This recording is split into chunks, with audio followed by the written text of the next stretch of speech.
Ladies and gentlemen, first and foremost, allow me to extend a very warm welcome to all of you to the Energy Sector Roundtable number 3. I'm Nazaruddin Abdullah from PETRONAS, and I shall be your MC for today. For your information, the Energy Sector Roundtable is jointly organized by the CEO Action Network, CAN, as well as the Climate Governance Malaysia, CGM. But both these movements may not be foreign to any of you. Allow me to take a short moment to introduce the objective of these movements once again. CAN is a closed-door, peer-to-peer network of representing 45 leading businesses representing 20 priority sectors across Malaysia. They are focused on sustainability advocacy, capacity building, action and performance. CGM, on the other hand, is the Malaysian chapter of the World Economic Forum's Climate Governance Initiative. It's a network of non-executive directors who aim to acquire the practical skills as long-term stewards of the business to help steer our communities and companies to an effective climate transition strategy, taking into account the need of financial stability, increased resilience, and sustainability. With this, ladies and gentlemen, I can't think of a better person to open up the session today other than Yang Berbahagia Datin Sri Sunita Rajakumar, the Policy Advocacy Lead of CAN, as well as the founder of Climate Governance Malaysia, to deliver the opening remarks. Datin Sunita, over to you. Thank you so much, Naz. It's such a pleasure to be here. A very warm welcome to our esteemed speakers and all our distinguished participants who are joining us today. My name is Sunita. I'm the chairman of CGM and a member of the steering committee of the CEO Action Network. And the reason why we're doing this is because businesses are leading emitters all around the world, and this series of roundtable engagements with key ministries and with civil society is the private sector trying to play our part. And specifically, this initiative is led by directors and CEOs. Collectively, our focus is on making sure that companies play their part in increasing climate and sustainability ambitions. Companies can make a huge difference in the fight against the triple crisis of climate change, biodiversity, and pollution, and all of its effects. And so CAN and CGM are co-organizing this series of roundtables across 3 main sectors: energy and transport, property and construction, plantations, and agro-commodities. Ladies and gentlemen, CAN and CGM are really honored to have you with us today. We all have a common goal in moving our industry forward on climate action. To be really effective in moving the needle, we need clear and predictable government policy. In today's session, we hope to get feedback and ideas on how this can be effected in the area of renewables and electrification. Out of all of these sessions, CAN and CGM will prepare a report to the government suggesting how we could collectively contribute towards more ambitious mitigation and adaptation efforts in light of the climate crisis. This report will be timed to be submitted in the run-up to November's COP26 conference in Glasgow. More generally, we want to play our part in building a whole of society, all of government engagement between all stakeholders in Malaysia. And today we are very appreciative to have the support of the Ministry of Energy and Natural Resources. With us today is the Deputy Secretary General Energy of the Ministry of Energy and Natural Resources, Yang Berusaha Puan Noor Afifah Abdul Razak. We're deeply grateful that she's able to spend time with us today. Another keynote speaker is Yang Berusaha Encik Adnan Zainol Abidin, the Executive Vice President and Chief Executive Officer for Gas and New Energy at PETRONAS. And of course, we are deeply grateful to our panelists who are spending their afternoon with us, Encik Ibrahim Ariffin from SEDA, Charan Singh from Single Buyer, Dr. J. Mariyappan from New Energy at PETRONAS, not a stranger to us, Mr. Davis Chong from the Malaysian Photovoltaic Industry Association. And one member of the planning committee, which is Encik Hadri Haris, the General Manager of Government Relations at Shell Malaysia, will be the moderator. I would also like to thank the hardworking and committed planning committee from PETRONAS, Tenaga, PwC, and Shell for organizing this and the other roundtables in this series. We could not have done this without you. I'm confident that with the excellent panelists we have with us and with your input as the audience, we will have a rich exchange of ideas today. Thank you so much. And back to you, Naz. Naz, you need to unmute. Problem of the virtual world, unmuting yourself. Thank you so much, Bahagia Datin Sri Sunita. To do a quick recap, the Energy Sector Roundtable is part of the Roundtable series to inform policy and provide signaling from the private sector to answer the question, can Malaysia achieve net zero carbon emission by 2050? As Datin Sunita mentioned, the birth of this series comes from the acknowledgement that the energy sector is the largest emitter of the Malaysian economy, representing 80% of total GHG emission in 2016. Furthermore, the effort to decarbonize is complicated by the need to provide security and stability of supply at affordable prices. So this roundtable is indeed a roundtable to provide a platform to discuss how can the energy sector address these challenges and facilitate a smooth transition to a greener economy. For this third installment, we're happy to announce that the theme would be renewables and electrification. Before we go into the session itself, I would like to take a moment and do a quick poll. So with this, if I can have my kind committee to please put up the poll. We would like you to answer the following questions. The first, can Malaysia reach net zero carbon emission by 2050? And second, can renewables and electrification play a big role in Malaysia reaching net zero by 2050? So please provide your response to this. I'll give you 10 seconds because your response will allow us to know where you stand at the current juncture. And we'll do another poll by the end of the session. So give you about 10 seconds.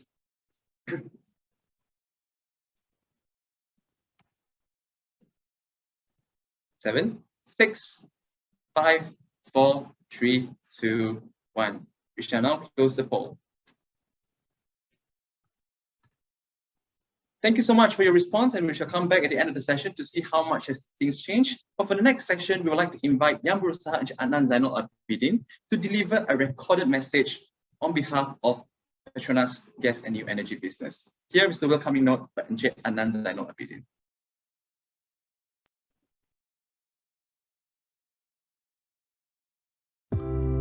Yang Berusaha Puan Noor Afifah Abdul Razak, Timbalan Ketua Kementerian Tenaga dan Sumber Asli, distinguished guests, fellow industry leaders, ladies and gentlemen. Assalamualaikum warahmatullahi wabarakatuh. Salam sejahtera and a very good day to everyone. On behalf of the CEO Action Network, I would like to record PETRONAS' appreciation for the presence of public policymakers, energy and industry players, as well as subject matter experts who have gathered today. We look forward to engaging all of you in today's dialogue, which will hopefully shape the net zero pathway for Malaysia as part of the CEO Action Network Roundtable series for the energy sector. With the theme of how do we get to net zero for Malaysia, and the specific focus on what does it take to electrify the economy with low carbon renewable power, I am confident that the collective expertise gathered today will be able to put forth solutions toward an effective and sustainable transition in the energy sector. Ladies and gentlemen, as you are aware, the power sector has been one of the main contributors to global GHG emissions. As we all know, GHG emissions can be reduced through greater use of electrification, especially in transport and industry, and by using renewable energy as a source of power. Furthermore, according to the 2014 Intergovernmental Panel on Climate Change report, based on their integrated modeling scenarios, the power sector is the least difficult to decarbonize compared to the other end-use energy sectors. Today, we are already seeing an unprecedented momentum for energy transition, especially with the rise of renewables, driven by falling costs, growing market, and advancements in technology. In fact, according to the International Renewable Energy Agency 2021 report, amidst the global COVID-19 pandemic, renewables had achieved exponential growth in 2020, almost doubling the growth achieved in 2019. In fact, 80% of all new power capacity installed in the last 2 years were from renewables, showing that it is increasingly the preferred source of new power generation globally. This includes solar and wind, which have shown remarkable growth with a total combined capacity of 238 gigawatts of new installations globally just in the last year alone. Ladies and gentlemen, Malaysia's power demand is projected to grow by 0.9% per annum in the current decade, and by another 1.7% per annum from 2031 to 2039. In supporting this, Malaysia have been making progress on low carbon sources of energy. As of March 2021, renewables make up 70% of our energy mix, up from just 4% in 2017, which is indeed a commendable achievement.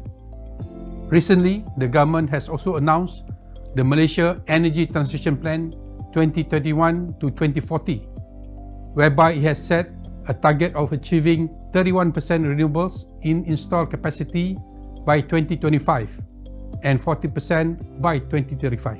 With these renewable targets, the carbon emission intensity from the power sector is projected to reduce by 45% in 2030 and a further 60% in 2035, which is in line with the Paris Climate Agreement. But let's face it, these are bold and ambitious targets. Achieving them won't be easy. The will must be there from all parties. And yet, even if we can achieve them, it may still not be enough for us to be net zero as a country. Thus, the question that we need to ask ourselves are, should we go bigger and bolder in terms of our renewable energy aspiration? How can we do this responsibly, whilst considering the energy trilemma of affordability, security and sustainability?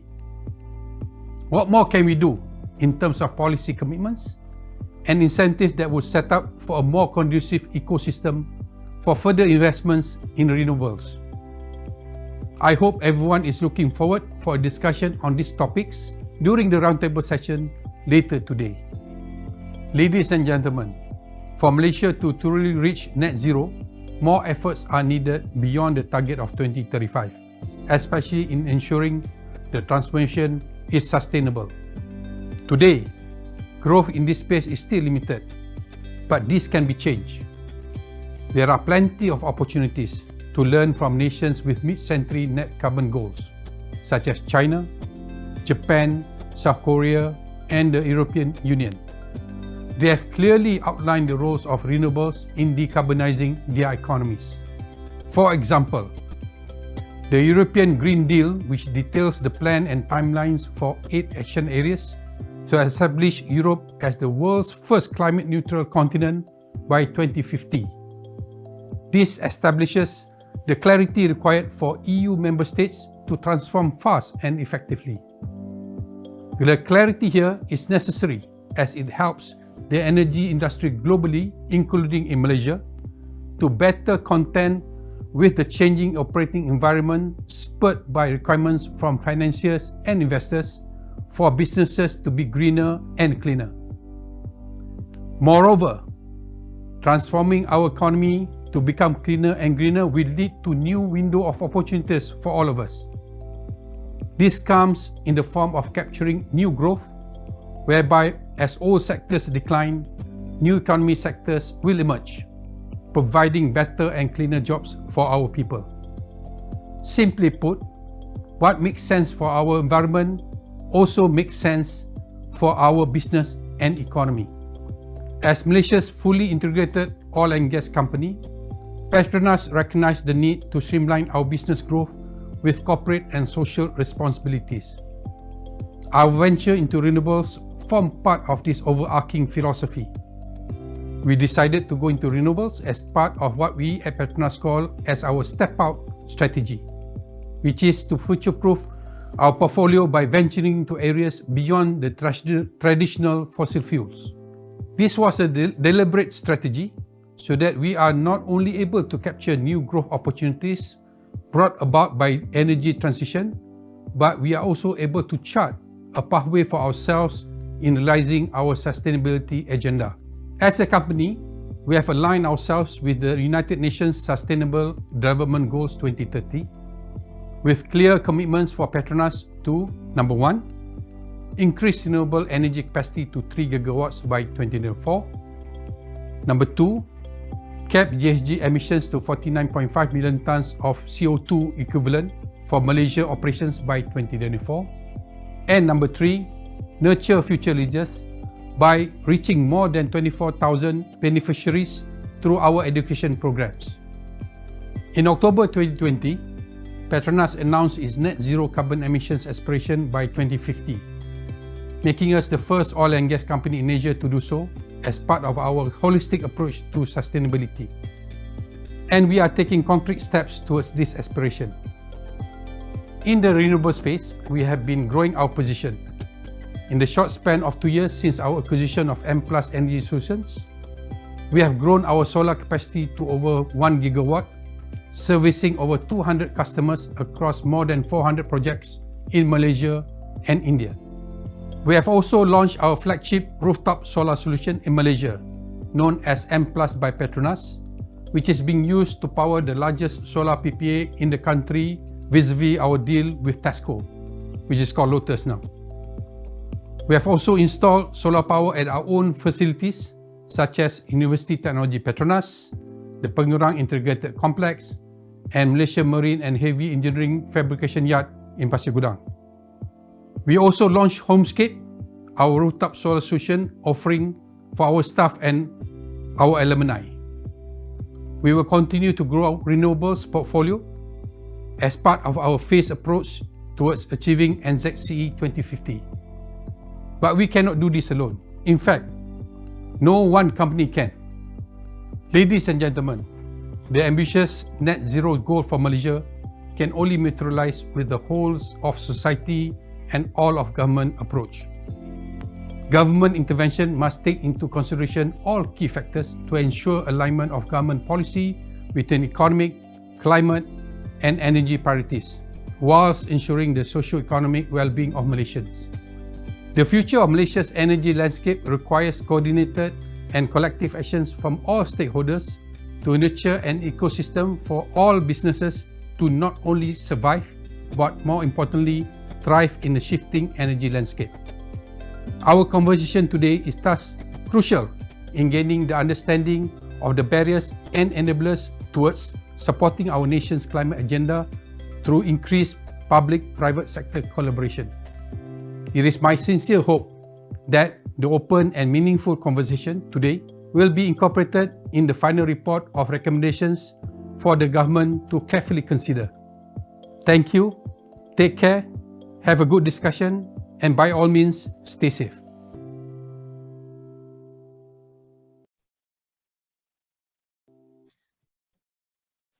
There we have it, ladies and gentlemen, a recorded message by Yang Berusaha Adnan, Zainol, Abidin. In line with the theme of today's session, renewables and electrification, we recognize that to achieve a net zero carbon emission future, as Adnan said, it would be an ambitious goal. To get there, we need to electrify the economy with low carbon renewable power. The roundtable discussion today seeks to understand the barriers and enablers to electrification as well as how Malaysia can increase a renewable share of power generation without compromising on stability, affordability, and security. The conversation today will deep dive into the government interventions, infrastructure readiness, supply, as well as customer lenses.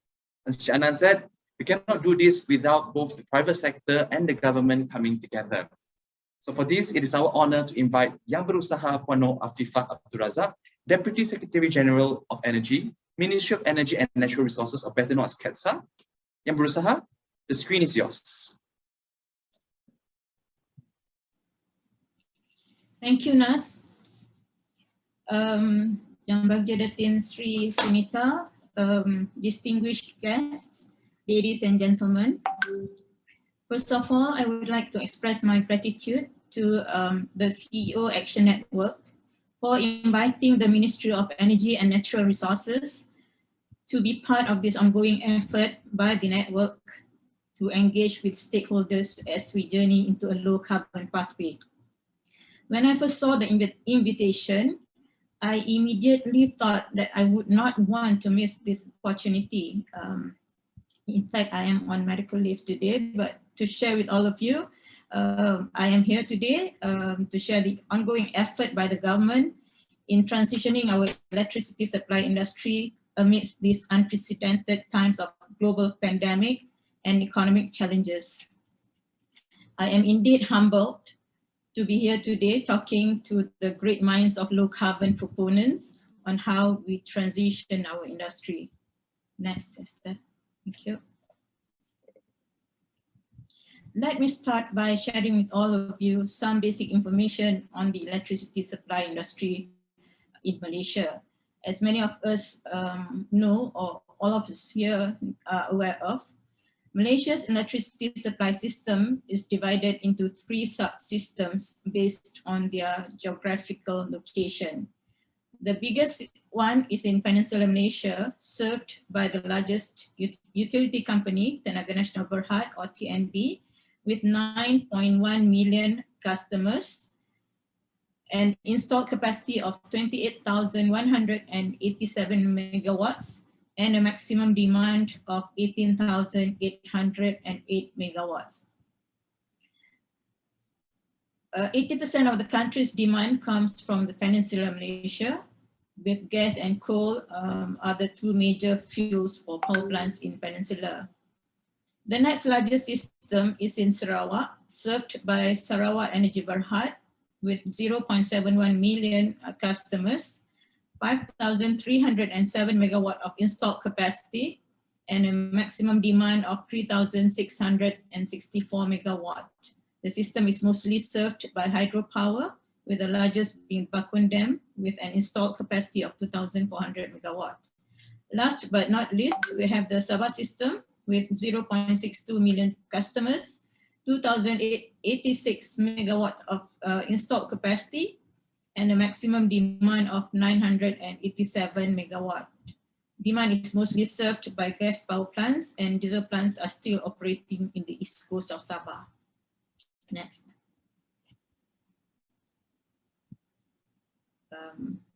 Next slide, please. Okay, thank you. In terms of RE development, the government has introduced various policies, regulatory framework, and programs to enhance RE in Malaysia. These initiatives have started since the 8th Malaysia Plan, when the government introduced RE as the 5th fuel for power generation, and continued in the subsequent 5-year development plans. As a result, the RE installed capacity for resources other than large hydro has increased 48 times at the end of the 11th plan period compared to the end of the 9th plan period. The exponential increment in RE capacity is expected to continue throughout the 12th Malaysian Plan period and is projected to triple its capacity at the end of the 12th plan. Next.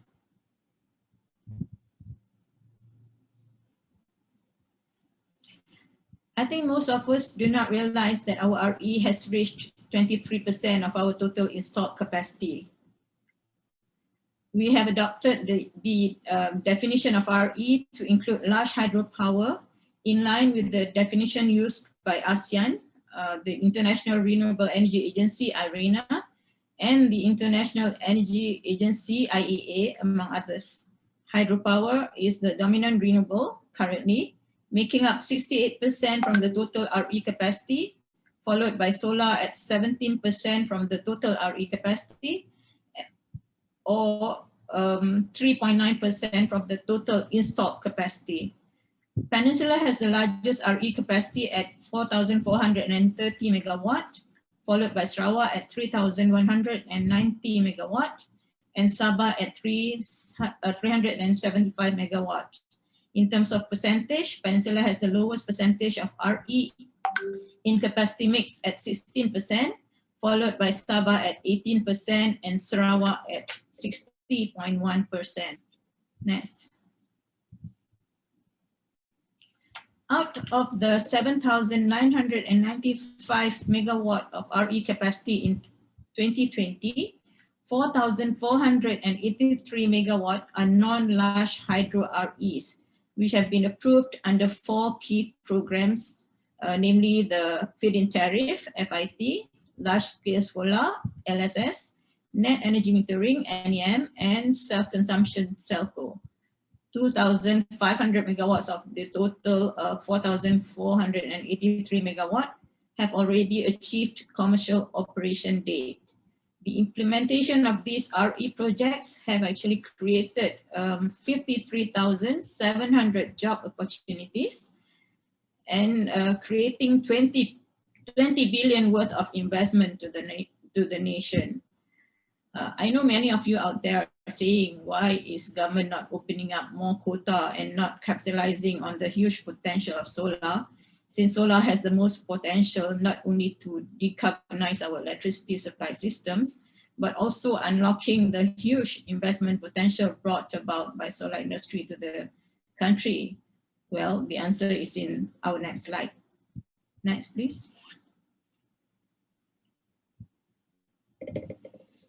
Our energy policy and planning are guided by three main principles, which can be seen in this trilemma: security of supply, sustainability, and affordability or energy equity.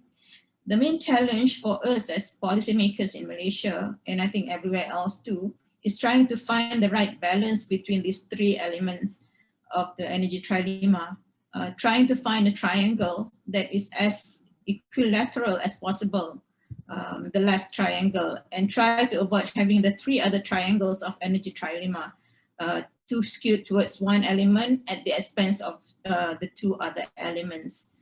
It is of course imperative for us to set a higher renewable energy target for Malaysia, but we do not want a situation where we have too high a target, which makes our electricity more expensive and thus making it unaffordable to the majority of our people and making our businesses less competitive. I know people are saying that solar LCOE has dropped significantly over the years. What's the problem? But we must also remember that we are talking about a system with a high reserve margin. Any increase in generation will only add unnecessary cost to the system, hence increasing the electricity supply cost translated into higher tariffs to the consumers. It is of course our wish to see more buildings putting up solar PV on their rooftops, but it is not right if we make those who cannot afford to put solar on their rooftops to pay for the cost of integrating solar energy into the power supply system.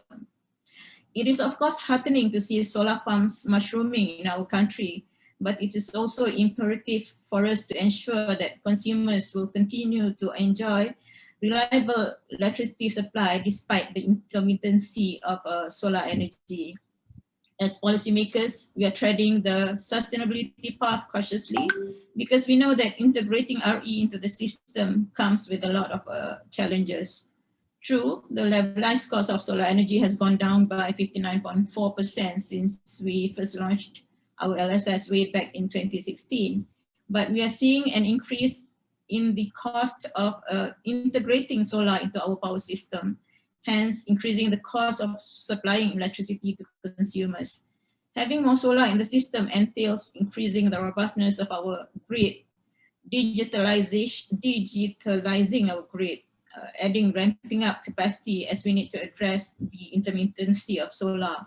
In short, there are a lot of techno-economic challenges associated with VRE integration into our system that we need to address. The Energy Commission, together with single buyer and grid system operator, are currently doing studies to understand and address these challenges. In essence, as Malaysia transitions its electricity sector towards a lower carbon pathway, we must make sure that it will be done through a phased approach, taking into account the challenges we face, the resources that we have, and the readiness of our system. What is important is for us to strike a balance as we move towards a more sustainable path whilst ensuring security of supply and affordability of the people. Next.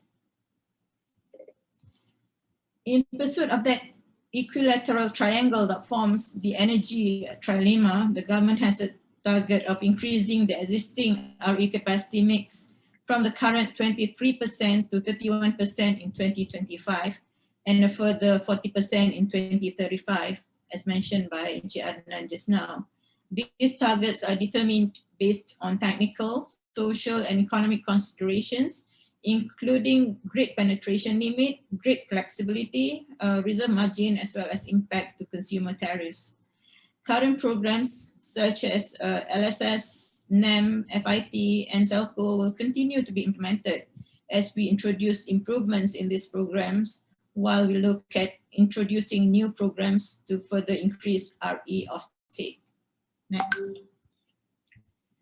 Translating the percentages into megawatts, we will see an increase from the current 7,995 megawatt of RE to 13,000 megawatt in 2025 and 18,000 megawatt in 2035. In other words, the RE installed capacity is projected to increase by more than twofold from 8,000 megawatt in 2021 to 18,000 megawatt in 2035. Next.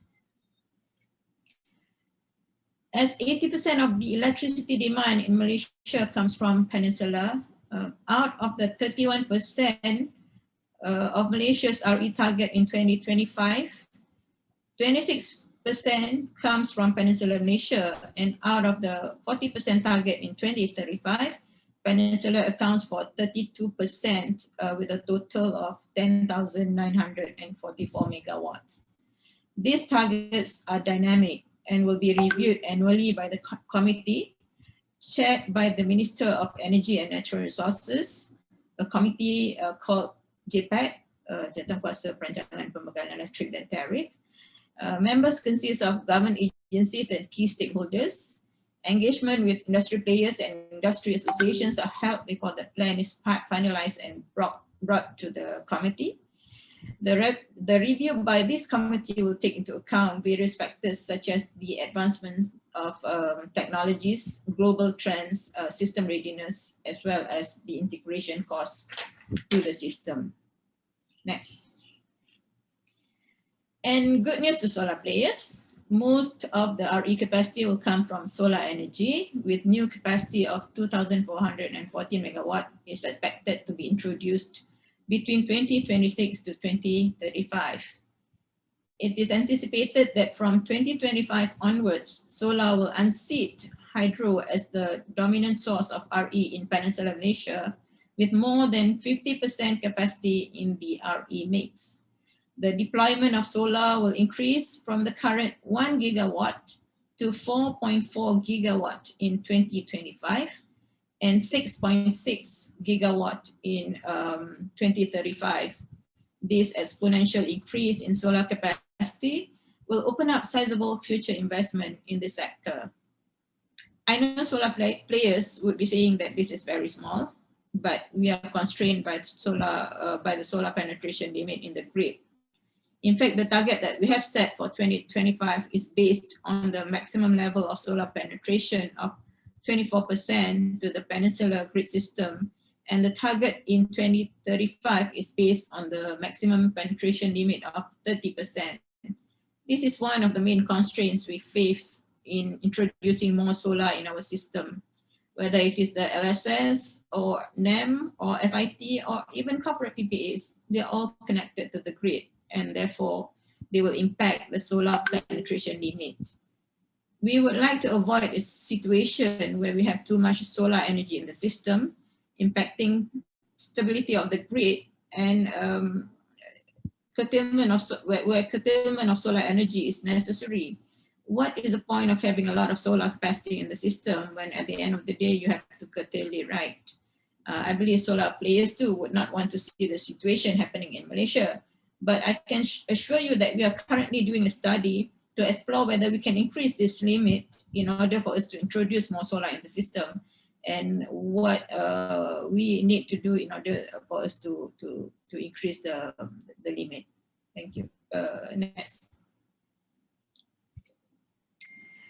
These RE targets have been incorporated in the 20-year power development plan, which was released by the Energy Commission early this year. You can all access it at the Energy Commission's website. As I mentioned earlier, this is a dynamic plan that is reviewed yearly and approved by the government. This plan shows how we transition our electricity supply to cleaner fuels to achieve the emission targets that we have set, which I will be showing in my later slide. As you can see, by 2033, more than 7,000 megawatt of coal PPAs will expire and be replaced mostly by gas and RE, lowering our carbon emissions. We are not planning to plant up new coal plants when the existing plants retire. but we are still looking at the possibility of extending the life of those plants. That's why you can still see the gray bars on top of the graph. But that all depends on future scenarios of balancing the three elements of the energy trilemma, as well as availability of new technologies. We also have plans to introduce battery energy storage systems into our grid, the small red bars that we see in this slide. Next. With solar becoming the major source of RE in our energy transition journey, enhancement of our grid is required to address the intermittency issues related to solar energy.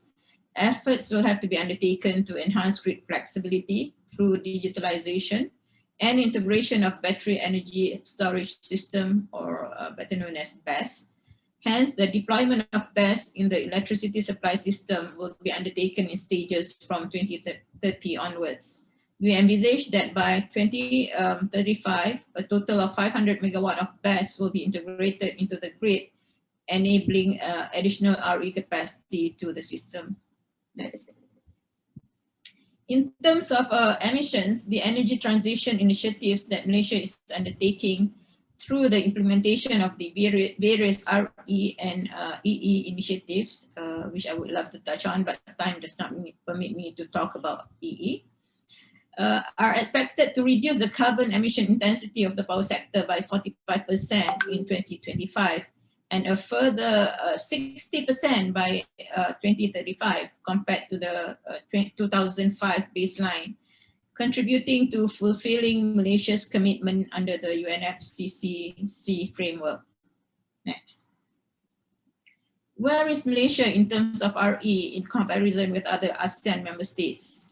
As you can see in this slide, Malaysia has one of the highest RE targets in ASEAN. In fact, the 31% RE target in 2025 is more ambitious compared to many other ASEAN countries, including Singapore, Indonesia, Thailand, and Vietnam, which will only have more than 30% RE in their energy systems after 2025. We have seen countries like Singapore ramping up their RE capacity, introducing floating solar farms, and I will get messages from industry players saying, why are we not introducing floating solar farms in Malaysia? Just for everyone's info, we have a total of 144 megawatt peak of floating solar plants in Malaysia currently being approved, with 4 in the pipeline and 1 is already operating with a capacity of 13 megawatt.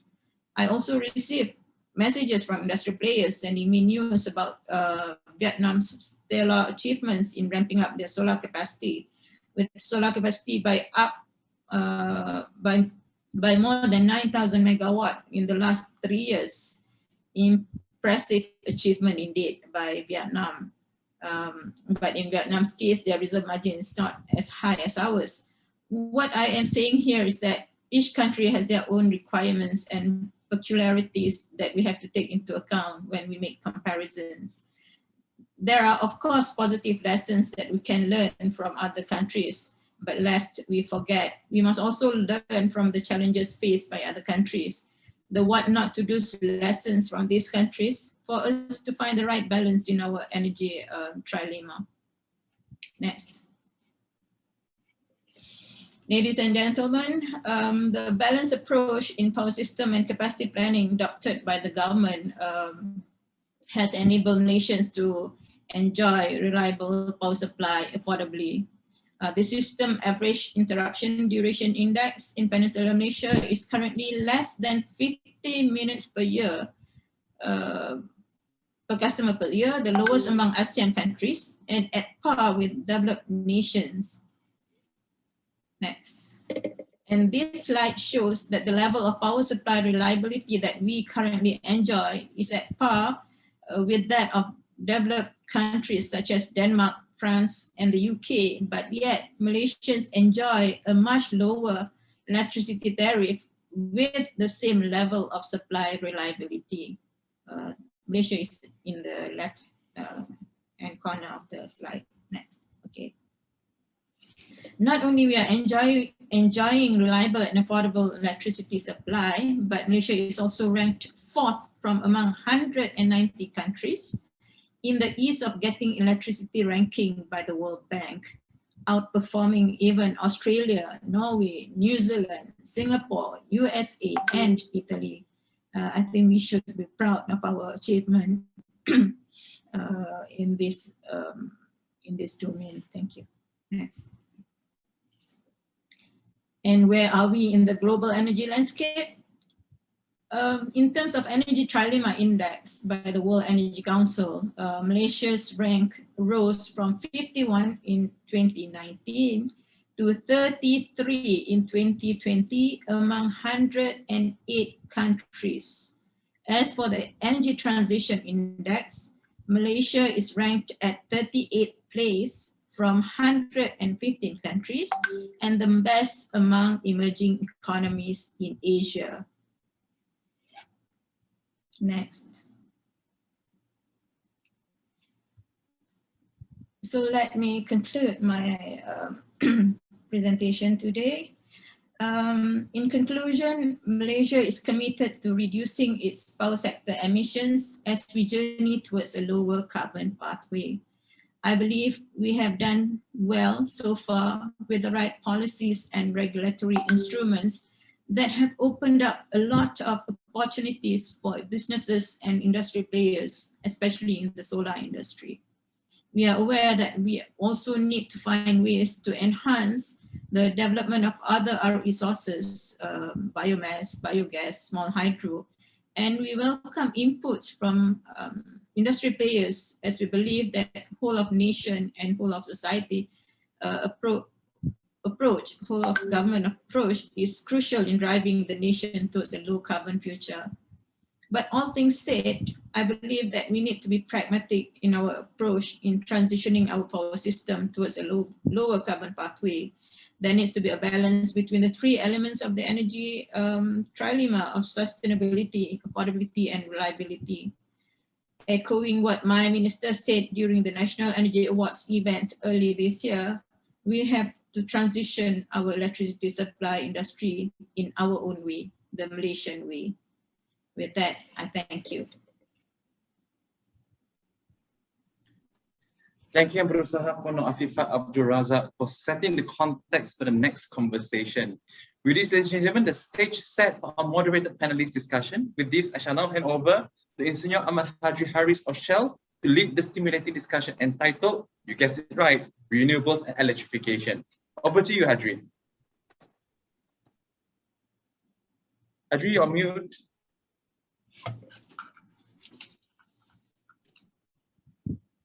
Uh-oh, Hadri, we can't hear you. Can you hear me? Perfect. Thank you, right. Hadri. I shall now hand over to you, Hadri. Over to you. Thank you, Nas. Bismillahirrahmanirrahim. Assalamu alaikum and very good afternoon. I invite all the panelists to switch on your video if you could. And for the audience, I would recommend to put yourself on a viewing of a gallery mode so that you can see all the panelists all together. Now, I think those were great opening by Adnan and Afifah. We do have less time, unfortunately. I think the information is very, very good. We now only have 45 minutes left instead of 60 minutes.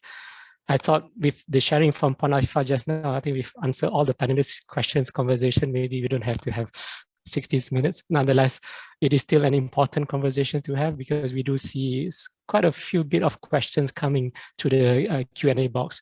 Now, based on what Afifah has just shared just now, everything looks good. It looks like Malaysia is moving in the right directions towards renewables.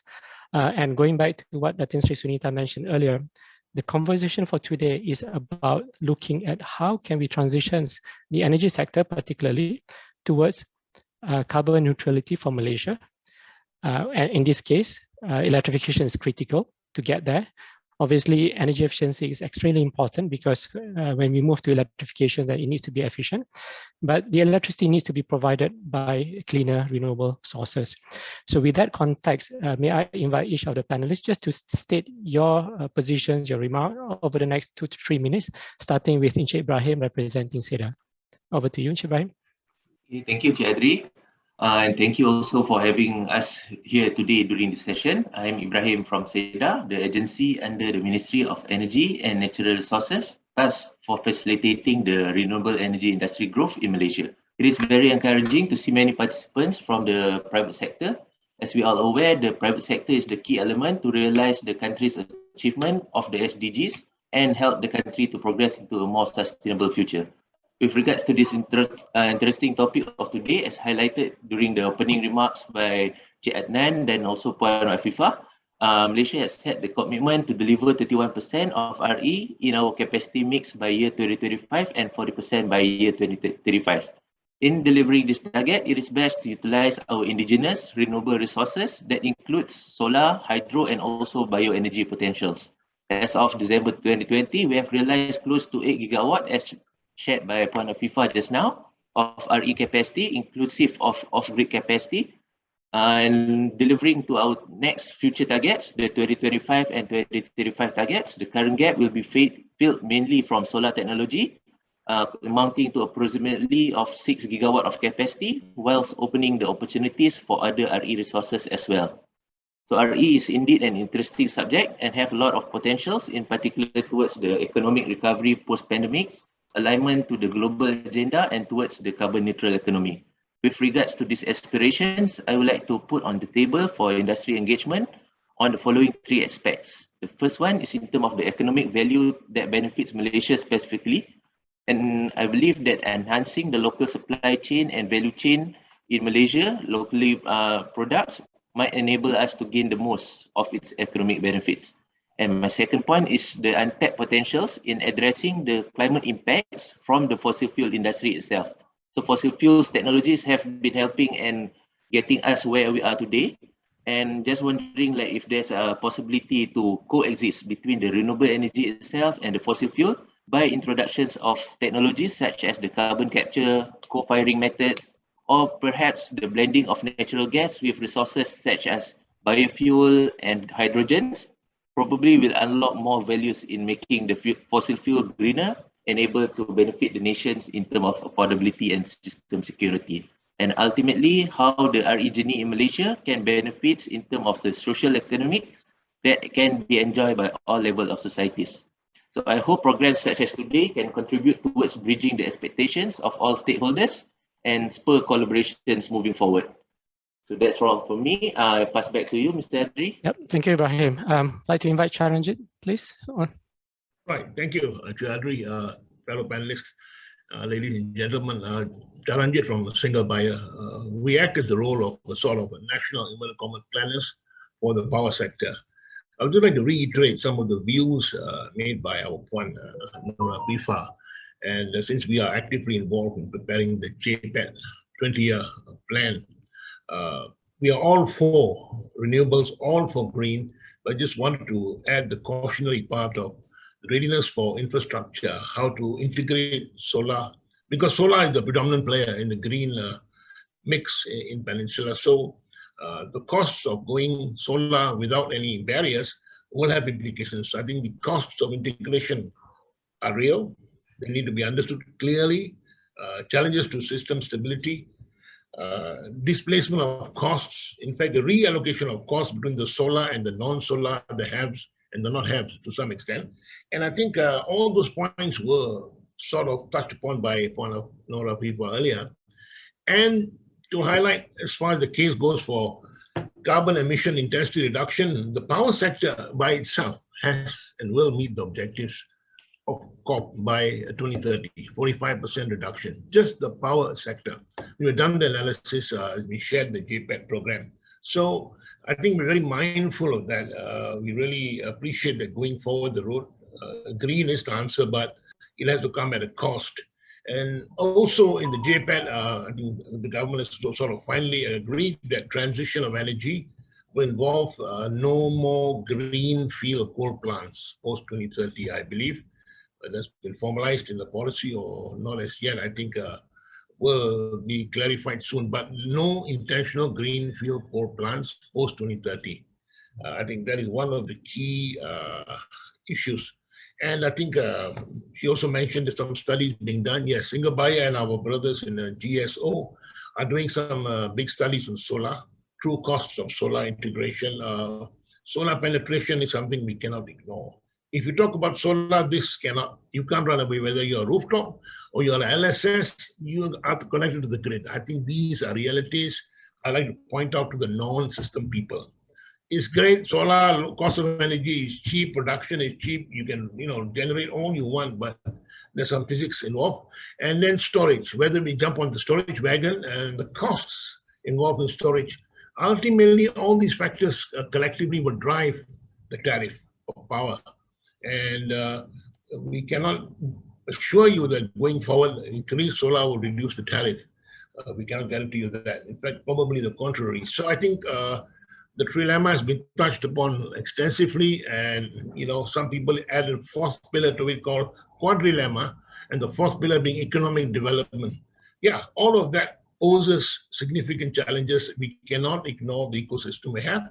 So while we all for green, net zero, fantastic, but the realities of power systems, reality of reliability of system security cannot be undermined. I just want to re-emphasize that.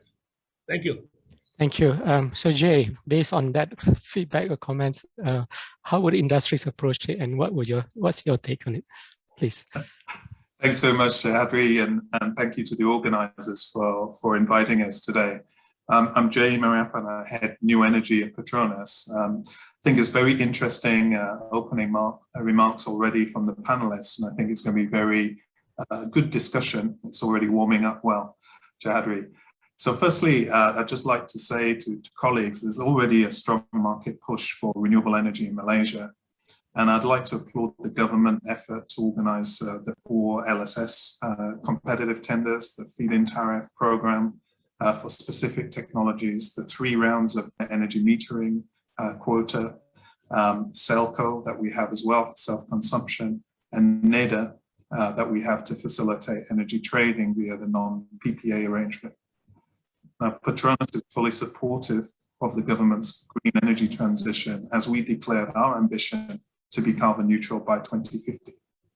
This made us the first gas company in Asia to set a net zero target with plans to greenify our assets, both onshore and offshore, including through the supply of renewable energy. However, there is still more room for growth in renewable energy in Malaysia if the right policies and enablers can be put in place. So higher penetration of renewables can contribute substantially to better affordability, heightened energy security, and lower environmental impact. So colleagues, in regulated markets, unbundling of electricity systems, especially transmission and distribution infrastructure, is key. According to the IEA's 2021 World Energy Investment Special Report, in Malaysia, reforms have increased cost pass-through into electricity tariffs. However, a lack of competition in the distribution sector and persistent underpricing of electricity have weighed on performance in some markets. Electricity pricing should be true to market and devoid of implicit subsidies. For example, the fuel price interventions or cross subsidies between different electricity price tariffs and segments. So as such, I would urge for MESI 2.0 plans to be implemented soonest as part of the Peninsular Malaysia power market liberalization. Third-party access, deregulated retail segment and gentailers can accelerate the growth of RE whilst encouraging competition that will enhance efficiency and affordability. Today, with the projected supply and demand of electricity, the penetration limit for grid-connected solar PV is set at 24% of the estimated peak demand in order to effectively manage integration of RE power supply into the grid. So limiting the RE penetration limit in the grid can affect feasibility of RE investments in Malaysia. So we really need to hasten the pace of digitization and solutions in the transmission and distribution systems that will help the grid of the future adapt to the changing needs of the country. So the grid of the future, or smart grids, will also facilitate decentralized power generation and extract further operational costs and efficiencies.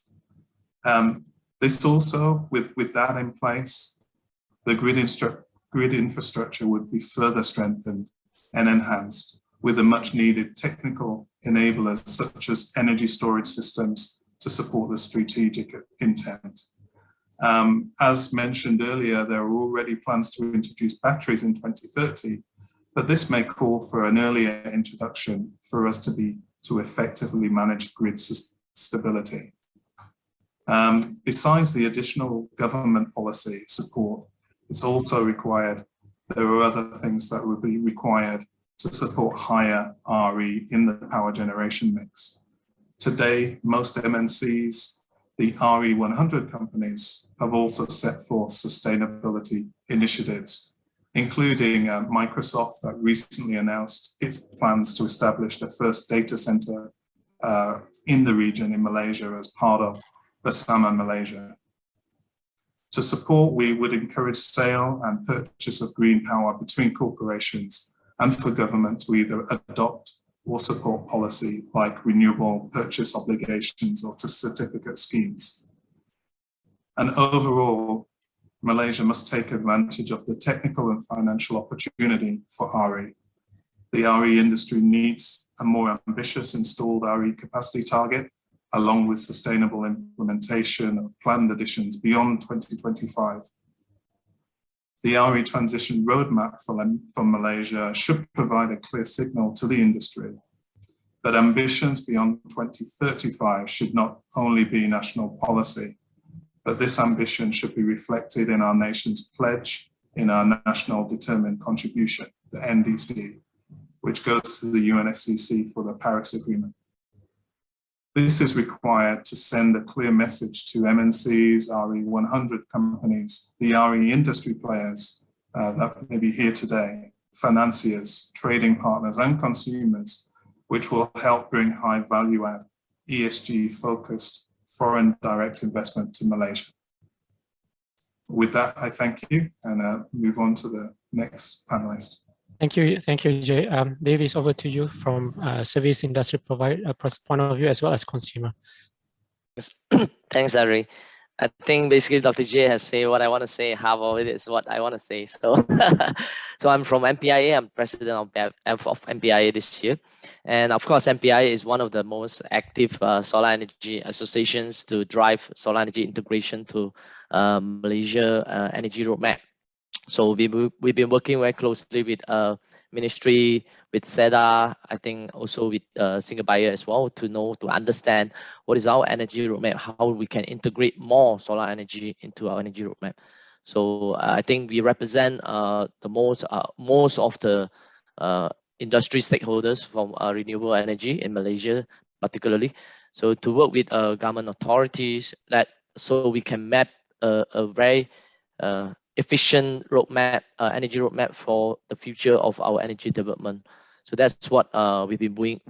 We've been working in MPIA for I think more than 10 years in the past since MPIA establishment, and the policy that I think I want to say is mostly covered by Dr. J. It's good. So I think I'll leave more time for us to have other discussions. Yep. Thank you, Davis. Super helpful for that.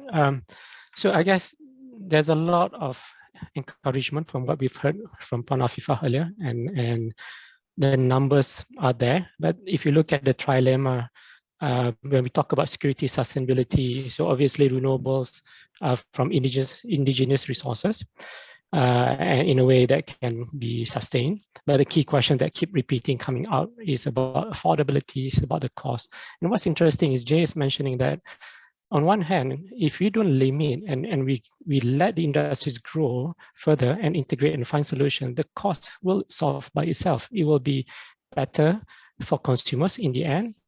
And sometimes we are too careful from policy point of view, I guess, in taking that steps. So these questions go back to perhaps Charan and Ibrahim, that are we too cautious? Is the timing too maybe safe? Then when we talk about 2035, why not be faster than that when we have a lot of this reserve margin that can be used as an advantage in getting the penetration of RE? So maybe Charan first and Ibrahim then. Okay. That's a complicated question, but I think there's two aspects to it, the economics and the technicalities. You know, while pushing the solar or the RE agenda, when I say RE, that's a bigger term. Solar is more specific. I wish there was a lot more other REs that will make this problem a lot easier. But if it's solar, then the technical issue needs to be solved, whether it's by making the grid more resilient, making it smarter, digitizing it, adding reinforcements, and battery and smart batteries actually. All that costs money. Fine. I mean, you can't deny that. So in the present tariff regime and the structure that exists, these costs need to be borne by the parties or by whoever, I think, in the system. If then there's a question of the other side of the market, if we are trying to veer away from a market as it exists now, something Dr. J was saying, a more open kind of market, retailers, retailers, and more participants, then market theory will tell you that, theoretically, you should have more participation and, the costs could come down, but that's not a given. So the policymakers, I think, have to balance these two ends of the equation carefully, and as we go along and find an optimal path. It's a journey of discovery. I'm not saying we have all the answers, but I think that we need to be mindful of these constraints and limitations which we need to take account of and not just go forward obliviously. Yeah. Yeah. And on the cost part, Ibrahim, before you answer, so in a way, SEDA has done it because you incorporated that percentage of feed-in tariff costs into the electricity tariff. Of course, insulating from majority of our consumers, you don't have to pay it. But how do we address this moving forward further? Thank you, Chadri. And also, I will to concur also with Mr. Charan also just now from his views.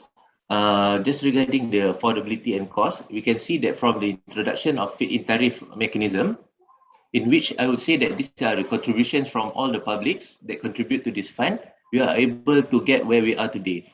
As we can see from the introductions of feed-in tariff back in 2011, they have already catalyzed the RE industry, in particular for solar aspects in particular. Back in 2011, 2012, we can see that the LCOE for the solar is really high compared to where we are today. And over the years of implementation of FIT, we have managed to bring down this cost, and hence we can see that the solar technology can be already go on with by their own, in which there are no specific incentive are required, for example, under the large-scale solar and NEM itself. However, as mentioned also that as much as possible, the solar have the very high potentials. We also try to have a more diversified mix in which we are trying to explore the potentials for hydro and biomass, biogas. And we can see that from the years of operations of the FIT, we can see that the trending of the biomass and biogas, the price is not really going down, mainly due to the additional requirements that need to be fulfilled, in particular in terms of the fuel supply arrangement and also the environmental contributions. So I guess in moving forward, especially to bond all the intermittent costs, the integration costs, as highlighted by Mr. Charan also just now, the additional costs in terms of integrating more BRE in the system requires a more attractive and more creative financial models, probably to be absorbed not by from the base tariff, maybe from the additional or new methods.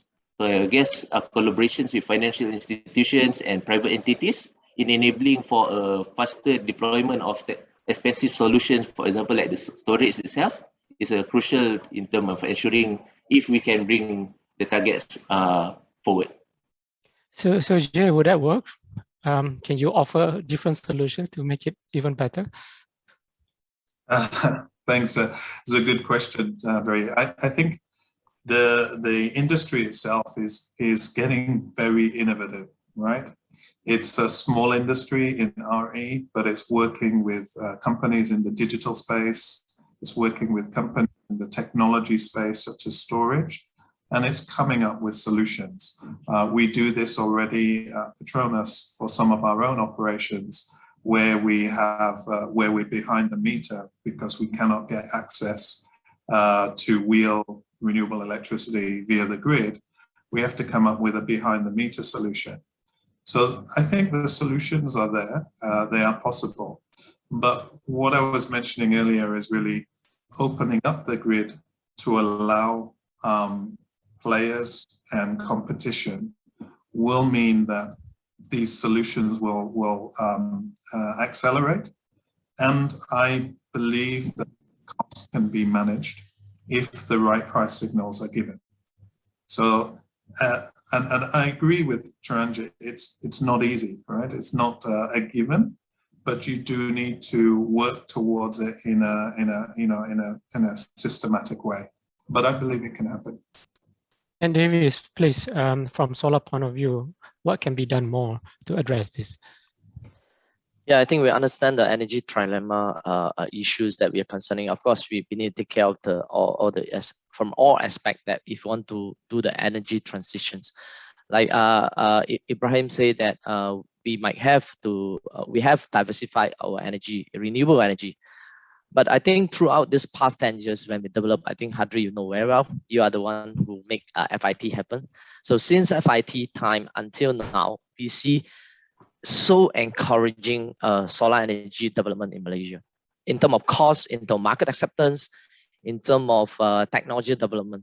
It is so encouraging from every aspect.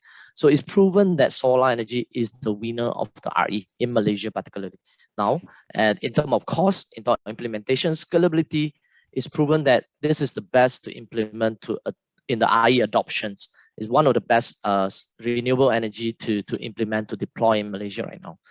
So with the demand side, whether it's commercial or even in utility scale, I guess every one of us see that how is the LSS participations, how is the NEM pickup rate, that is proven that the market want more than, much more than what we can supply in the market. So I always want to understand in terms of technicality of energy the trilemma, how can we break through the bottleneck or the roadblock?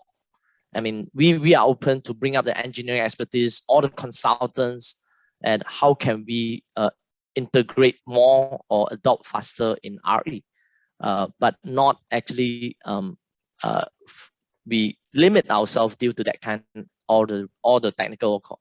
I will say mostly is the technical reason. That's my point. Yep, thank you. Obviously, there's a few questions in the chat box regarding when we talk about renewables in Malaysia.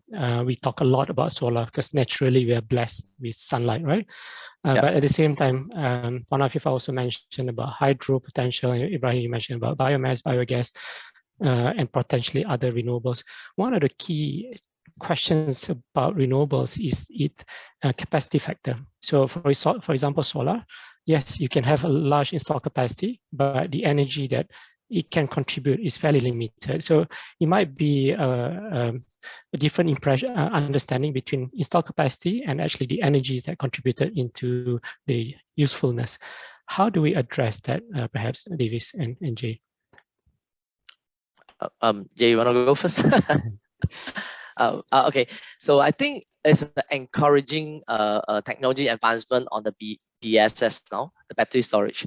So we do see intermittent issue as solar energy have in the past with high reserve margin needed, and we have issue with the energy mix. How much of percentage of energy mix we can do with the integrate solar into our energy source. So, but recently, you know, to EV development, EV market development, and utility solar with BSS development, and we see a lot of countries has been starting to deploy utility scale battery storage system. Example, we have come to the first project in Thailand.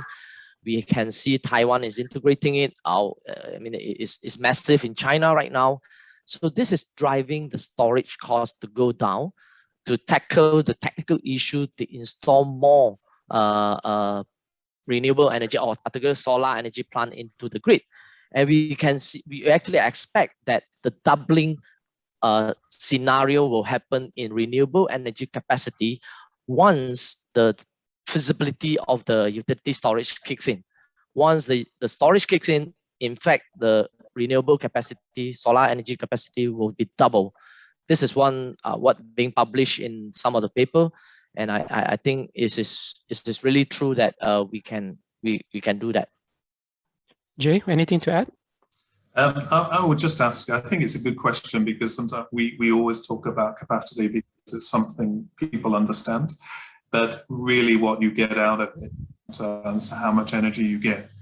Now, I think the only thing I would add to Davis is that, you know, in this transition, we need all sorts of energy sources. So sources of energy like natural gas, for example, can have a role to play in making sure that there is enough power or enough energy during the non-peak or non-solar hours times. The other is obviously battery energy storage, but other types of storage as well, where they're actually looking at long duration rather than the shorter ones for batteries. A lot of work is going on, a lot of investment is being made, and these hopefully will solve some of the problems that are there for this peak time solar. Unfortunately, we're not as blessed with other sources such as wind, but we are at PETRONAS also working on the low wind speed option in Malaysia. But we do need other sources of renewables as well, and I think they're important to bring on and integrate properly into the grid. Well, what's interesting would be is that the solar profile kind of matches the Malaysian load profile. So in a way that helps. But when we talk lucky. Perhaps, yeah, but then of course challenging will say how do we integrate it and balance the grid system.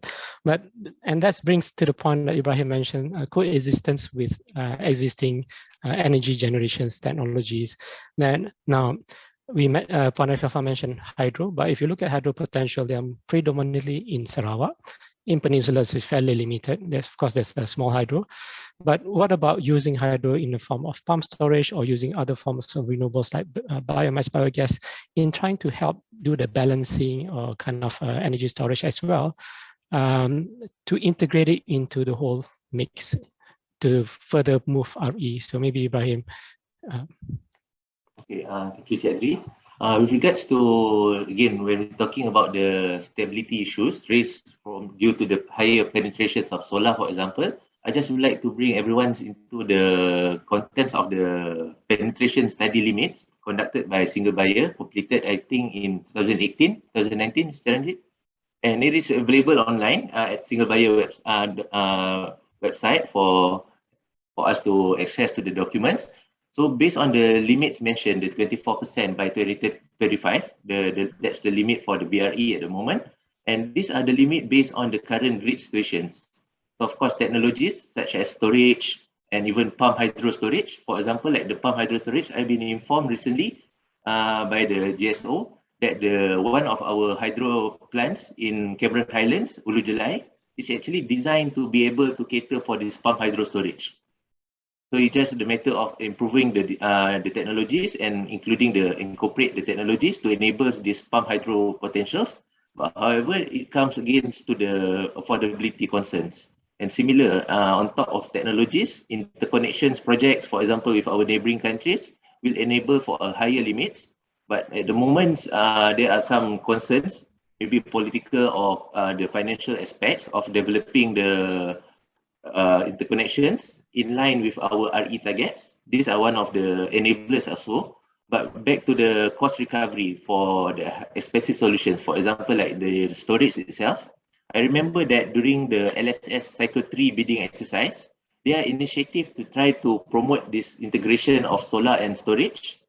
But however, based on the numbers of applications, I believe during that time, none application is embed the storage as part of their bidding, mainly due to the financial viability of the technology at that time. But I believe that the market signal, as also mentioned by Dr. J, will trigger the viability of integrating the storage, and probably by having a more cost recovery mechanisms that enables to deploy this kind of initiative will enable for a higher penetrations of solar. But on top of that, I just would like to highlight again that the potential from the non-RE and also the fossil fuels, the integrations of how we can make the fossil fuel greener by co-firing it with the bio pellets, for example, or maybe blending because I believe that PETRONAS is also exploring on the hydrogens as one of the national giant companies.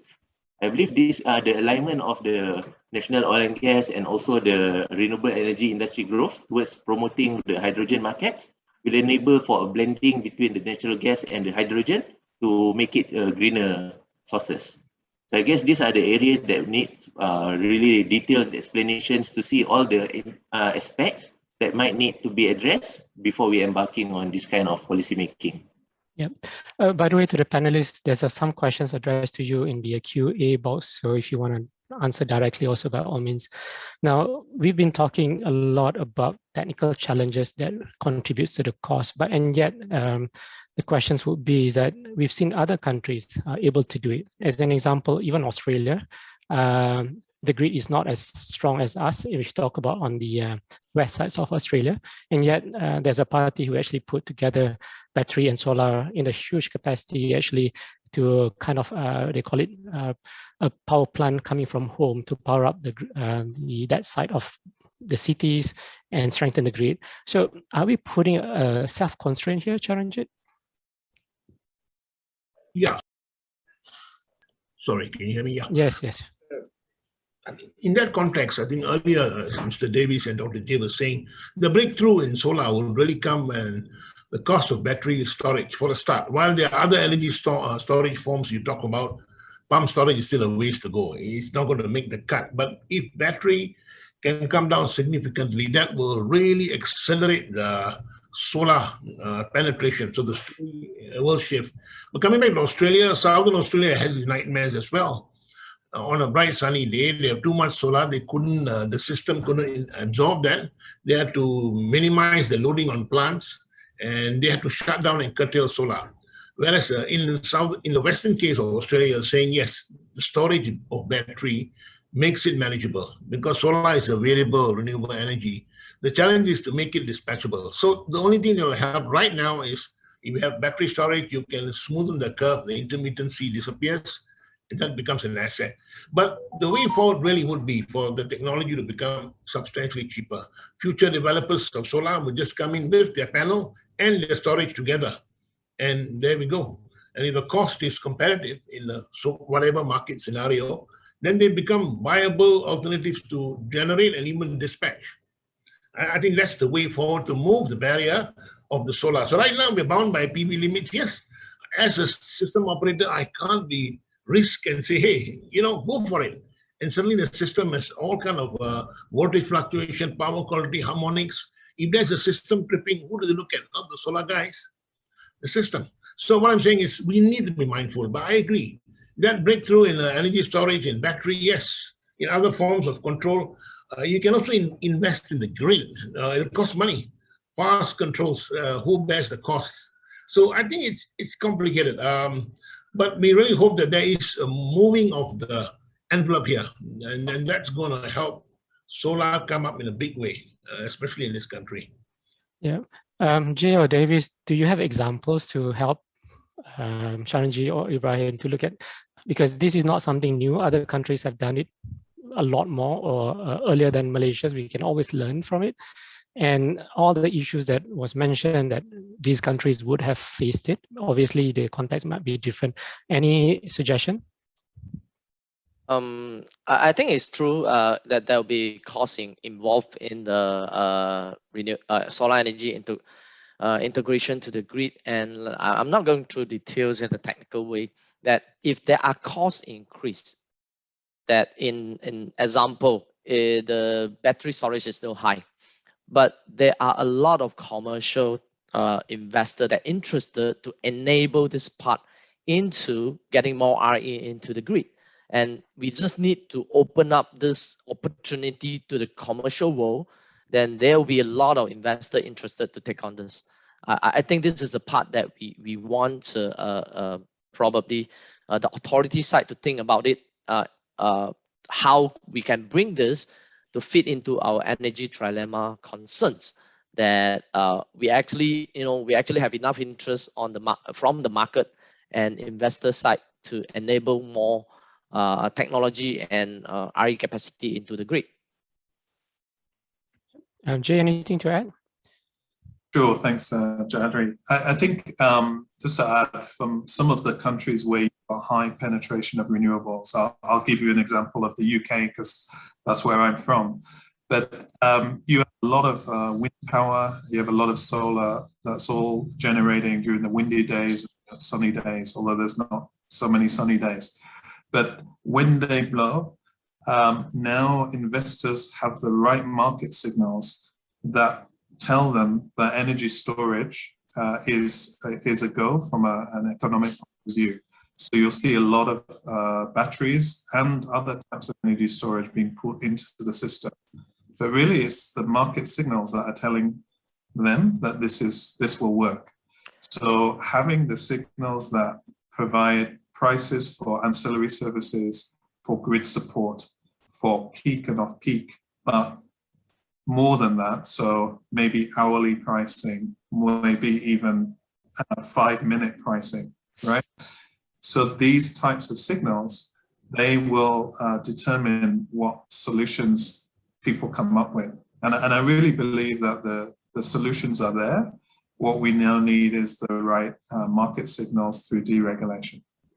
So on that note, I think maybe I echo a bit of Dr. J. And a lot of countries, they have been selling energy storage service as the subscription model and energy as a service model. So I think definitely this is the model that we can try to see if it works in Malaysia, where we don't need to involve a big capex from the authority side to enable the energy storage. Yep, Charan, go ahead. No, I concur. I think going forward in MESI 2.0, is from a single buyer kind of market or from a market which exists today, this movement into the allowing investment by, say, other parties like battery to provide ancillary services is definitely an option. So this is something that should be examined, especially under MESI 2.0. My power and also is doing that. And I think these are some of the ways that you can actually shift that envelope. And I think it's happening. It doesn't happen in one go, but I think these are gradual steps. So if there are parties who are willing to accept or fund this and provide the ancillary services, especially if you have a larger amount of solar, I think that can be explored. So I think this is one of the good options going forward. And we also lucky we have a grid like Tenaga where we are interconnected to Thailand and Singapore. That helps. UK grid is connected. The European grids are vastly interconnected, the Nordic interconnections. So they have all those other benefits going for them. So I think we need to leverage on all these components, not just maybe the market part, the system itself, the security of the grid. I think you need to leverage and optimize all this together. And then really try to move, I keep saying the same thing, move or push the envelope forward. I guess we are at a transitioning point because when we talk about storage, a lot of it is battery. Now, if you look at battery with the advancements of electric vehicles, in about 2 to 3 years' time, or even 4 years' time, there will be a lot of those what we call second life battery coming out from that transport sector that can be used into energy storage. And that will totally change the game here. Now, obviously, we talk a lot about that transition happening, mentioned about MESI 2.0. When will this happen? Anyone has any idea? Yeah, Mr. Jaraji, I believe that My Power is the party that are currently driven the MESI 2.0 review. And currently we are under the, we just kick off the study and we are planning to launch this, start the study sometime this month. And I would say that by next year, we can see more lights on this. Okay. And one of the main, we will, under this MESI 2.0, we will also explore scenarios. And one of the scenarios that will be explored is also towards this carbon neutral targets. Of course, I recall back what October 2019, MESI 2.0 was launched with ambitiously, and yet almost 2 years down the road, of course, with COVID and stuff. Anyway, I think time is the questions when we talk about all these things, and that put the challenge for us to actually move forward. But I also like to bring another aspect. We talk about a lot of it is Peninsula, but for Sabah, for example, and we know Sabah has a power supply challenge. Now, can really contribute to make it cleaner and solve all these power challenges in Sabah? What's your take? Can I respond to that? Yes. Okay, just to mention that recently, last month, we have a series of discussion with stakeholders in Sabah, in particular Sabah Electricity Berhad, and also the bio palm oil millers in Sabah. We can see that solar is always definitely a potential in Sabah, but on top of that, we can see that in Sabah in particular, there is a constraint in terms of the electricity reliability in the east coast of the Sabah. And also in east coast of Sabah, we can see a lot of the technical potentials to deploy on bioenergy, as they have a lot of palm oils. Most of the, I think 1/3 of the potential are the palm oil sources in east coast Sabah. So we try to coexist with the industry of palm oils towards leveraging in terms of clustering of the bioenergy potentials at the east coast Sabah. So this will be contributed, I don't know, currently the discussion between us and Sabah stakeholders is to explore about the 300 megawatt of potentials post 2025 in the east coast of Sabah. So this will contribute towards two main objectives. One is by realizing the RE potentials in Sabah, and also secondly to enhance the security of supply, in particular at the east coast side of Sabah.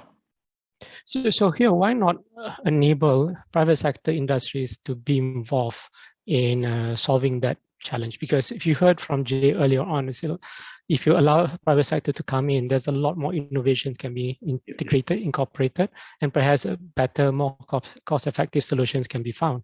And yet we still have this situation where it seems like government authority dictate or plan, and then invite private sector to come in and participate.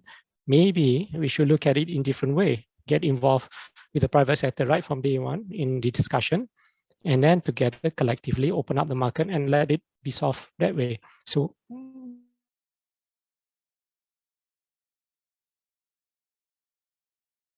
enablers, at the moment Sabah is also undergoing some industry restructuring, and I believe like these interventions from the private investors, everything will be one of the areas that we explored during this restructuring phase. Jay, would that work? Sorry, I'm just throwing in. I'm not sure whether industry is ready for this simulation, or Davis. So I think, I think Jehadri and Ibrahim, sometimes when we talk about, coming up with a plan and then saying industry come in, that takes a few years and not necessarily always gives the right solution. So sometimes can the private sector come up with some solutions, and then it's decided how we would move forward. So for Sabah, maybe, there are microgrid opportunities. Someone could come in and actually build a microgrid, operate it, do it efficiently, and so on. So that may be an opportunity, and maybe it's forums like this where we get, into more details about a specific area, that we can come up with some innovative solutions that really is to the best of everybody, both the consumers and policymakers as well as industry. Yep. Davis, anything to add? Yeah, I think I agree with Jay. A lot of innovation can come up from, I think the best thing of renewable energy is to support the electrification as well. To provide electricity to remote area is one of the things, or to solve electrification problem is one of the things that we're proud of doing that, using renewable energy. And with battery storage technology advancement, the cost going down, solar panel is getting cheaper and cheaper and more affordable. To solve the microgrid issue, to solve the off-grid system issues, and to provide electrifications to the places that we haven't reached is one of the things that we really can. I think the private sectors has more interest than in the past to do it. If this really open up to the private sectors to as a tender or anything for a certain project of microgrids, battery storage solutions, off-grid solutions, to the certain capacity, I would think that there'll be a lot of people interested to go into this tender. So international or domestically, we have all of them already right now. We have seen this happen in other countries, example Philippines and even other Southeast Asian country. So of course we have seen this in Borneo as well, some of the projects. but I'm sure we can do more than what we did. Yeah, and of course, we're going to move back to the whole of Malaysia rather than keeping Sabah. But before we move out of Sabah, Ibrahim, you don't have to answer. People are wondering what's happening to the geothermal project. You don't have to answer today. Okay. Keep it in your mind. Just for information, that I also tried to raise that just now. That currently, I think starting back in 2014 or 2015, when we are first introduced the the geothermal under the feed-in tariff mechanism, we have collaborating with few entities, the private sectors, to explore the potentials of geothermal in Tawau area. So I believe there are quite a significant potentials there. So at the moment, we are still in the preliminary phase because the last time when we did the drilling study to actually get the real potentials that can be harnessed, the result does not turn as expected. So currently, we are still collaborating with some private sectors, entities, to further explore how we can realize this. So if looking at the potentials and the targets that we try to realize in 2035, we does not exclude this geothermal potential as yet. We still include this geothermal as one of the RE potentials. Might not be as big as other potentials, but we can see that we can realize some of the potentials in several states in Malaysia, in particular in Sabah, in Perak. Yeah. So going back to the whole Malaysia, because we have time limitations, we are into injury time, so to speak. Now, we have ambitions. We put forward this target to 2035. And yet, when we look at around the world, there are cities or regions that exist with 100% renewable today, right? And all the things that we talk about just now, I would say maybe self-imposed conditions constraint because we want to manage this trilemma perspective. And yet there are other examples around the world that have done it. The question seems that number one, there needs to be a lot more consultations or discussion, open discussions, a platform. And today with virtual world that we have, there should not be any limitations to connect with the private sectors or industries who have perhaps ready solutions or who haven't have ideas. Because when we look at the trilemma just now, when we talk about security, sustainability, that's more or less addressed. When we talk about affordability, and going back to what Jay and Davis mentioned, industries can actually give suggestions, solutions that can be affordable. After all, what is the cost of environment or climate change compared to the cost of energy? Okay, that's another aspect, and we heard that this conversation. The second piece is about timing. Now, 2035 is like 15 years down the road. Do we have enough time to wait that long? And I look back, FIT was launched in 2011. If any of us have read back the Renewable Energy Policy Action Plan, it has a fairly ambitious target as well. Particularly from biomass, it has to achieve something like 1.3 gigawatt capacity, biogas about 400 megawatt capacity, and yet we are nowhere there. Of course, there's a lot of solar. Now, how do we move from here today to move forward, to be more aggressive, to work together collectively, to solve all these, call it technical limitations that we have, with the purpose, objective, to move faster towards carbon neutral. So with that in mind, I invite each of the panelists to give some comments here.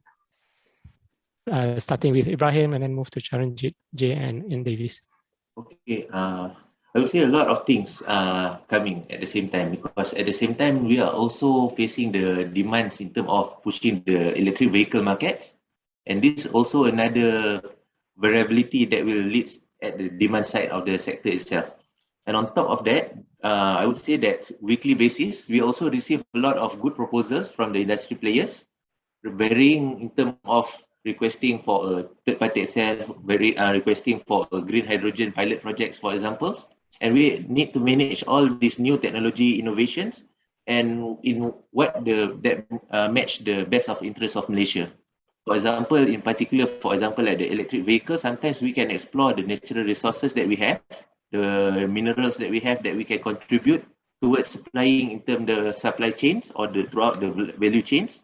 So these are one of the alignments that need to be done, and I guess this requires a cross-ministries, cross-industries collaborations to identify all the gaps and enable us towards pushing for all these integrations of new technologies.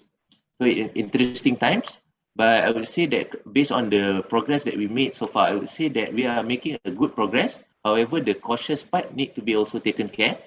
And as much as possible, I see a lot of studies, aside from the studies done by single buyer GSO, I would say that a lot of studies is being done by international entities also, IRENA, ASEAN, in terms of assessing all this kind of potentials. And as the Malaysian regulators and industry players, we need to sit down and discuss all these potentials and what can fit the best of interest of Malaysia. So I would say the three aspects, back to the trilemma, the affordability, the environment, and also the stability. It needs to be to get a consensus on the good balance of the three aspects in ensuring that this agenda can be sustainable for a longer future and a brighter future. Thank you, Ibrahim. So Charanjit, how do we make it happen, and do we have a platform to get industries to be involved? Okay. I'll just maybe give you some summary, which is not an official position, but rather my own thoughts.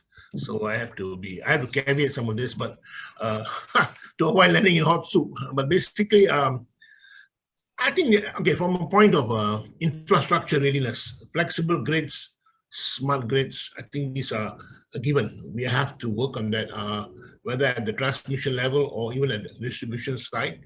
And somebody mentioned demand side management. I think one of the questions, I didn't have a chance to address that, but then also a role will help in flexibility of the grid. Storage is a given.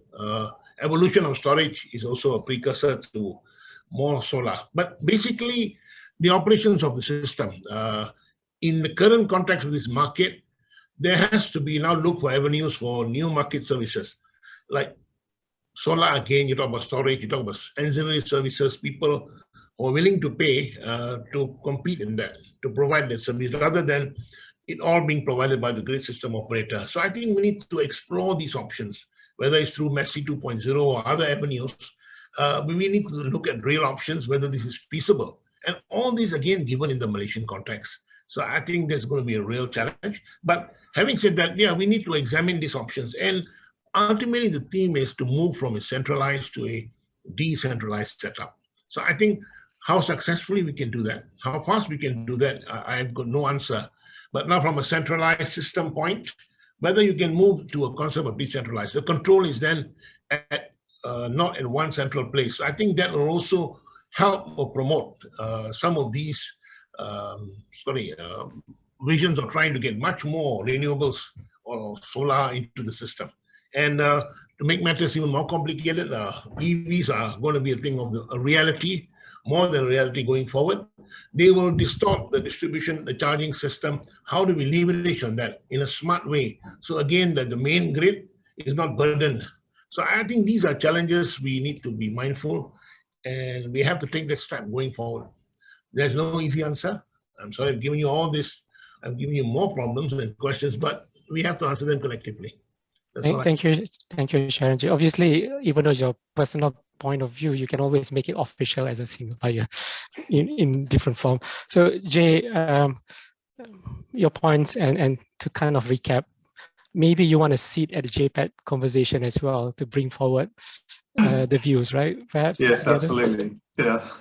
So I think I kind of come back to your first point, which is how do we get to the carbon neutral or net zero carbon pathway, and it's more difficult for industry, it's more difficult for transport sector, and I echo what my colleague said earlier, Adnan, that the power sector is probably the easiest to decarbonize.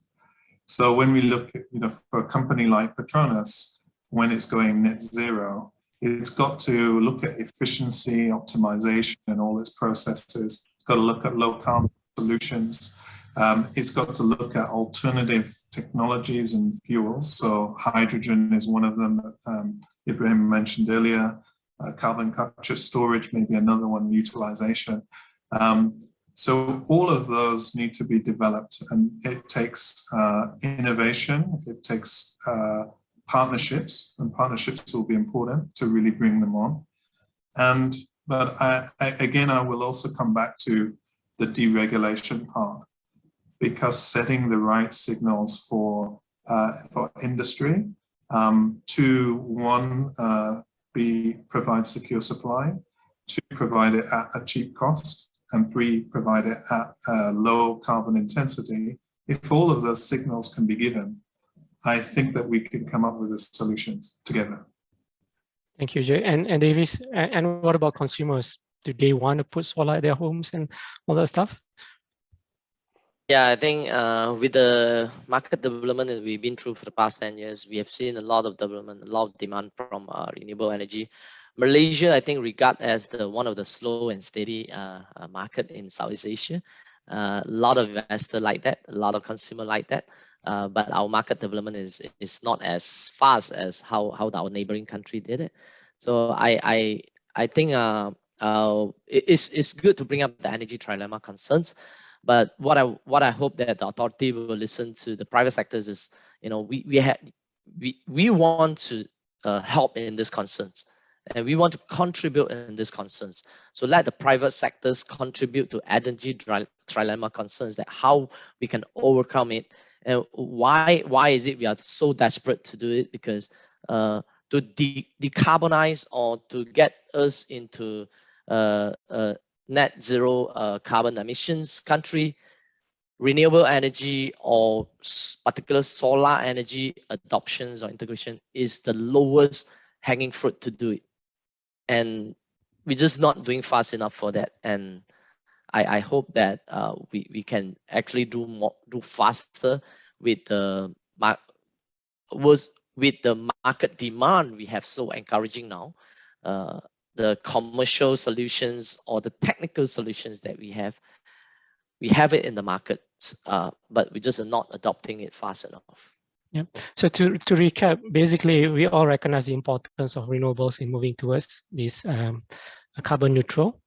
Now, the key questions that keep coming back is about this engagement, communication, discussion collectively.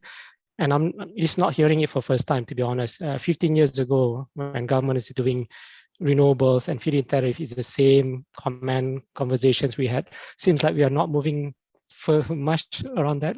Perhaps I would encourage a lot more conversation in an open platform manner, and perhaps a better sitting at the relevant platform, maybe JPET and that kind of stuff.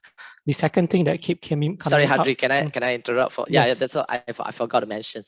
We read the report, and we would love, like Charan said, that if you allow MPIA to involve in the JPET committee, that will be really good. If we regard that solar energy is one of the most important element in the energy transition, so we will really give a lot of industry stakeholder inputs into the planning. Yeah, I'm sure government will find a way. Of course, the decision at JPET will be at KeTSA, but of course, Ibrahim and Charan can relay the message as well. But that's one key point, is again working together collectively for the betterment of the country and the society at large. Secondly, with the advancement of technologies and in view of COVID situation, things like that, perhaps renewable energy is one way to actually mobilize the economy in a more sustainable manner, and it's also a greener manner as we get out of this COVID pandemic situations. And coming up from the earlier roundtable on the low carbon mobility, the key takeaway was that we should just do it rather than talking a lot and trying to be extremely safe about everything. In fact, what we should do is have an open discussion, move forward, and then keep improving, and ultimately we get there. I guess we still have a way to go. I think speed or urgency is a key. 2035, perhaps some people say is not long, but I guess the industry is saying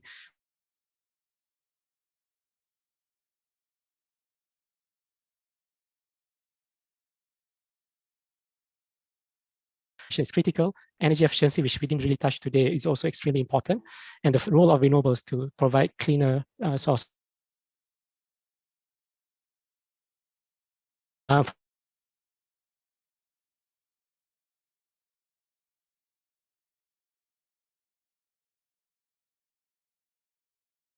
Forum as well, and we'll post these questions back to the organizers to connect to all the relevant parties. And thank you very much for all the panelists for your open discussions. I tried to make it a bit uncomfortable for you, hopefully in the spirits of openness and going back. Then I pass over back to Nas. Over to you, Nas. Thank you again. Thank you, Jerry. Thank you so much, Hadri, for that interesting conversation. What a tantalizing conversation indeed. Hopefully with that conversation, we all have a renewed approach and a renewed spirit to want to come together to address issues at hand. So with that, ladies and gentlemen, we're close to the end of the session. I hope you've benefited from the session as much as I have. Before we announce the upcoming roundtable series, I would like to request all of you again to participate in a poll. So if my assistant can kindly put up the poll for us to ask the same question as we did in the earlier session. We'd like to hear from you on the following two questions. The first is, can Malaysia reach net zero by 2050? And the second is, can renewables and electrification play a big role in Malaysia reaching net zero carbon emission by 2050? So I'll give you 10 seconds. Let's look at the response, and hopefully Adeline can assist me to put up the results of before and after to see if we have improved. If not, Hadri, we may need to do a night session just so that we improve the scores, because if we went down, looks like we need to have another session somewhere down the line, right? So let's look at the results. We'll give you 10 seconds. 10, 9, 8, and let's look at the results now. Let's give the organizers, there we go. So, can Malaysia reach net zero by 2050? The answer is yes, maybe. Looks like 16% of people are still quite unsure, but it looks like predominantly about 84%. About 84% saying yes, we can, and maybe. Not too bad. Can renewables and electrification play a big role? Congratulations, panelists. I think with all your inputs, it looks like it's an overwhelming 76% say yes, and 22% say maybe. So job well done to all of you. We don't have to have a session, but Adeline, if you can just provide the scores before and after, that'd be great. We can go do the comparison later. So this is this the before one, Adeline? Sorry, let me put up the before one. Okay, because I just got a heart attack. I thought that was after. That was before, so there isn't an improvement. So I guess the improvement is more on the, so there is an improvement. In fact, I can see some, is this the before or after, Adeline? This before, is it? Yes, this is the before one. Okay, so can we have the after? So before, 37% say yes, we can. 78% say yes for the same question. After?